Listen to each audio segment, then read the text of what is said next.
Энэ сонгуульд нэр дэвшсэн хүн байна. Одоо сонгуулийн жил энэ жилсэн сонгуулийн жил.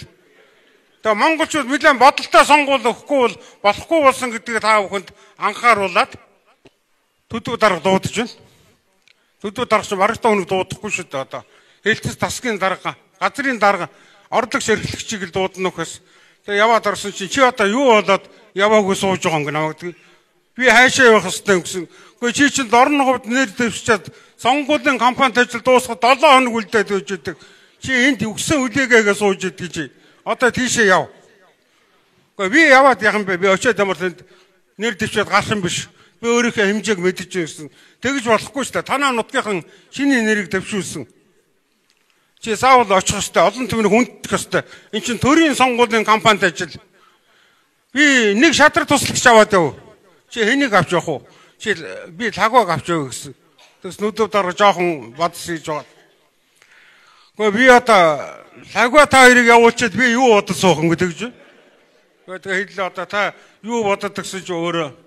За та хоёрын депутат болон ч гэж байхгүй зүгээр. Дорноговын эрүүлжүүлэхтэл битгий орчоор. Тэгээ одоо томилтой бичүүлээ маргаашаа богоноор одоо сонгуулийн компанид ажил дуустлаа штэ. Ард түмнийг ингэ дормжилж болдгоо чи хууль юу мэддэг юм уу гэд. Тэгээ лагва дээр очлаа. Лагва тэгэхэд үнэн сэнний газар ажиллаж байсан. Чи өтрийг яв гэж байна. Одоо чи өтер чи мөрийн хөтлөвч явахгүй одоо яах юм бэ би тэгсэн. Тэгсэн лагва тэгж байна.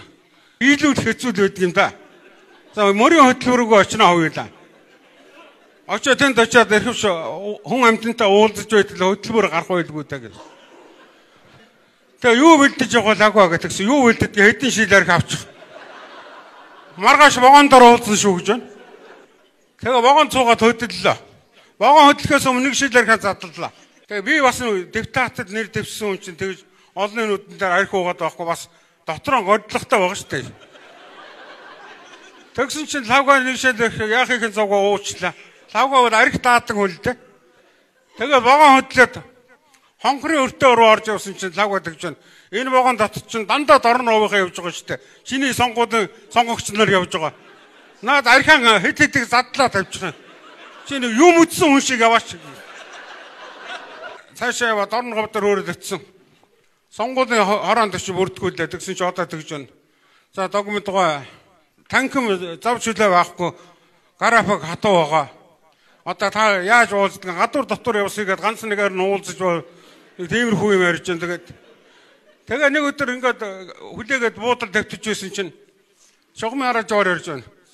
Хотоос ирсэн зохиол документ лагва нартай уулзах сонгуул дараамын чадахт ороо 16 цагт болно. Тэгэхээр би лагва дөргүүгээд очсон чинь шал согтуу нүдэн авчихсан байсан загас шиг болцсон гэсэн. Тэгээ би хэллээ. Одоо уулзалтын гэж байна штэ чи наад ариг тарсан гаргаач гэдэг гисэн. Чи би тэр чи уулзаа үстэй. Тэгээ миний уурч үрх шиг. Тэгээд би тэр хүнтэй яриад ер нь нэмэргүй юм байна гэж бодоод би тэгээд театр дээр өрөөдсөн чинь манай нутгийнхан лагва гэрсэн гэд дуулаад намайг гэрсэн түш лагва гэрсэн гэд дуулаад театр дүүрэн хүн байна л да ерөөсө битүү. Тэгээ би нэг сонгуулийн ерөнхий орооны нэг залуутай тэр хурлын ширээн дээр нь гарцуугаад за өнөөдөр би урд нь тэнд ажиллаж байсан, жилийн өмнө ажиллаж байсан хүн. Тэг өнөөдөр миний шатрал туслагч, үнэн сонны сурвалжлагч Жагдлын лагва надтай хамт ирсэн боловч сонныхаа ажлаар явцсан.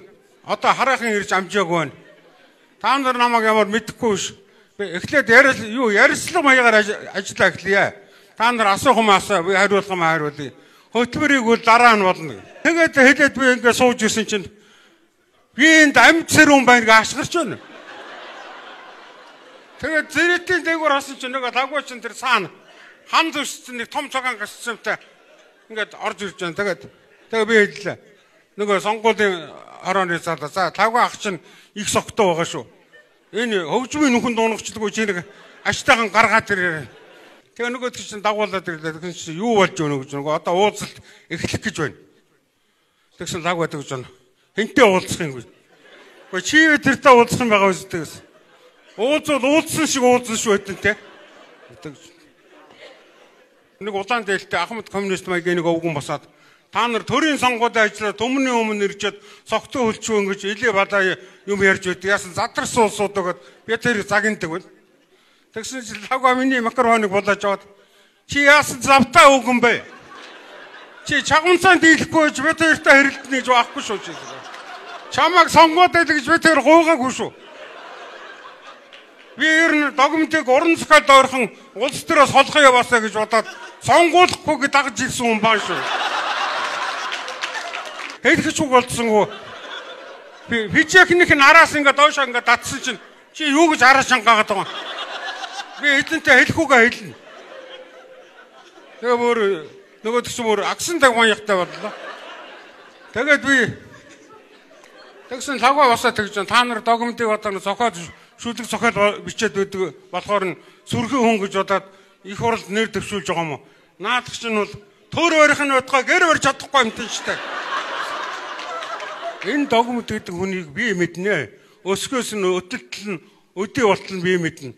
Наад догмт чинь дорн говийн хонхорт байх та. Уугаагүй арх, унаагүй морь, унтаагүй хүүхэн, ойчоогүй ор байхгүй болсон хүн шүү дээ. Та нар яхаар ийм хүнийг нэр дэвшүүлж ядгийг. Ханхмаагаар нэг эвгүй болоод л шуугилдаа сүүлдээ хошин шог үзэж байгаа юм шиг болоод. Тэгсэн чинь нэг хүн басаад тэгж байна. Лагваага та суучаач наад нэр дэвшигчээс чинь биднээс юм асуумаар байна.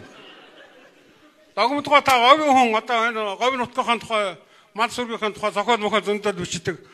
Та энэ өмцөм хоригдож одоо буу суушуур болоод байгаа тэмээний талаар их хурлд очиод юу хийх юм бэ гэх. Тэгсэн чинь лагва миний микрофоныг шүүрч аваад энэ үнд чи би хариулна. Тэр олон тэмээгээр та нар буу суушуур хийсэн үү? Бят хоёр хийсэн үү? Юу яриад байгаа та нар? За би миний тэгээд одоо депутат болох ингээд өнгөрч байгаа байхгүй юу?